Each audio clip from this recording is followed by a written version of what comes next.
as we look at our mindset, it is our mindset that affects our business, our personal life, all aspects across the board. And as we look at our mindset and we look at how we do things, there's 5 aspects to our life, okay? There's work. Work is sort of like this ball. When you bounce it, what happens? Comes right back. So if you bounce it again, what happens if you don't even do it? It still comes back to you, even if you're not doing anything necessarily for it. Now, there's 4 other aspects. There's our health. There's our friends. There's our family. And there's our spiritual life. What happens when you start ignoring your health?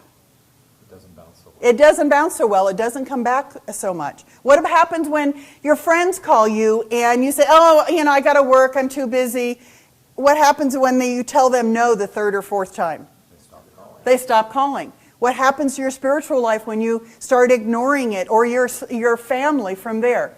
And so as we look at it, work will always be there. So it's a matter of understanding that. But the rest of our relationships, if we don't go and pay attention to them, it is like that. And you drop it after a while, and they can break and they can shatter.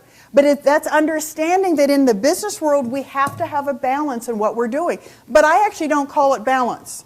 Because when I think of balance, I think of the perfect scales of justice that are even at all sides, that you're not going to do something. And the reality is, there's an aspect of what I call harmony. Because sometimes you have to work a little harder, right? Got to get something done. Sometimes you need to spend a little bit more time with family because of what might be going. Sometimes you need to spend a little more time working out and on health and the like. So there is harmony, and we just need to be able to figure out how to work that together. So my challenge to you is to look at those 5 aspects and understand that work will always be there, but to work it through from there.